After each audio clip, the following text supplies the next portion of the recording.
So, to summarise, if you like, that part of the presentation, just because we've got so used to the rules and regulations over here, when you start working in an international environment where asbestos, a lot of people don't even know what asbestos is, let alone have any regulations regarding it, it can be quite difficult to apply a sort of UK standard professional approach, if you like, to an alternative country. It's only banned in about 65 countries, I think. It depends on who you talk to. I've heard as little as 60, some say about 80, but it's certainly a small percentage of the world. Africa and Canada still mine it. Those of you who are interested in the industry already, you'll know that Canada mines it, and they even have public campaigns to say that it's safe and it's not dangerous, specifically white asbestos they're talking about.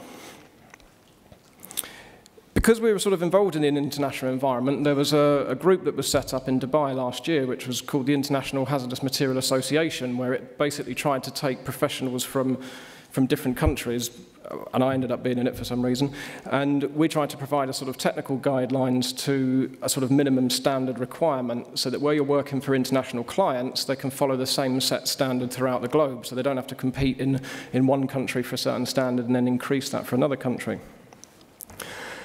And it was pretty useful to a certain extent. I mean, it's still early days, but you do get to meet some interesting people, and some of the questions they ask are generally pretty good. So I was there earlier on this year at the AGM, and you get asked some quite good technical questions. So a bit like yourselves coming over from New Zealand, got a couple of questions about our regulations, and we're happy to help.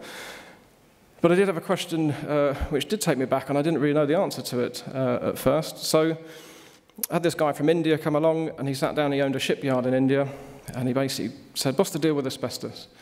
So I gave him a little bit of a spiel about what it is, and then he said, "Does it kill fish?" He generally had no idea that asbestos was dangerous, and he wondered what all the fuss was about. And in the shipping world, because ship recycling is quite a dirty business and they're trying to clean it up in India, he thought the whole campaign was because it might kill fish if it falls into the sea. But, you know, the UK is not perfect either.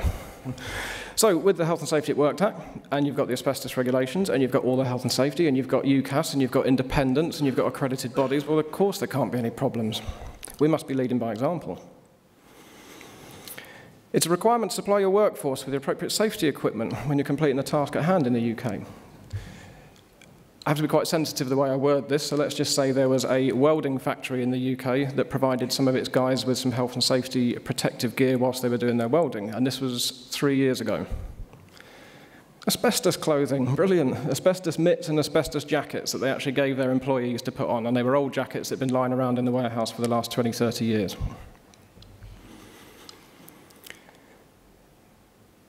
Exposure is supposed to be kept to a minimum, and our regulatory standards should prevent it from ever becoming more than that.